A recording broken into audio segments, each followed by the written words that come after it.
Meron akong ikukuwento sa inyo at alam ko na karamihan sa atin na-experience na talaga ito. Kung alam niyo yung, mga pasabit sa mga birthdays nung bata pa tayo, 'di ba, kung minsan pumupunta tayo dun para sumali dun sa mga pasabit na yun, nandun yung mga maraming laruan, mga pagkain.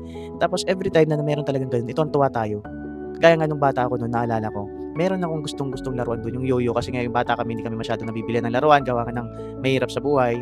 Kaya nga nakita ko na merong yoyo doon sa may pabitin, tuwang-tuwa ako. Sa madaling salita nag-start yung palaro at nakuha ko yung yoyo sa unang talon ko pa lang. Pero kahit nakuha ko na yung yoyo, gusto kong makakuha pa ng isa, gusto ko pang makakuha ng marami para mas marami akong maiuwi. Sa dami ng mga bata na tumatalon nung oras na yun, nabitawan ko yung yoyo. Yung gusto kong laruan na nakuha ko na una, nabitawan ko pa. Hinanap ko, pero hindi ko na talaga siya nakita sa dami ng mga bata. At yung matapos ngayong palaro, nakita ko na hawak na siya ng ibang bata.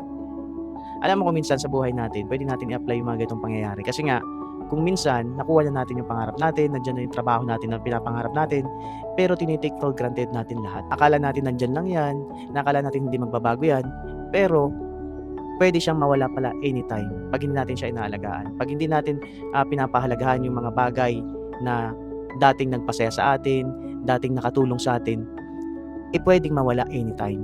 Nasa sobrang paghahangad natin na mas marami pa yung makuha natin, baka hindi natin maingatan yung mga mas mahalagang una nating nakuha.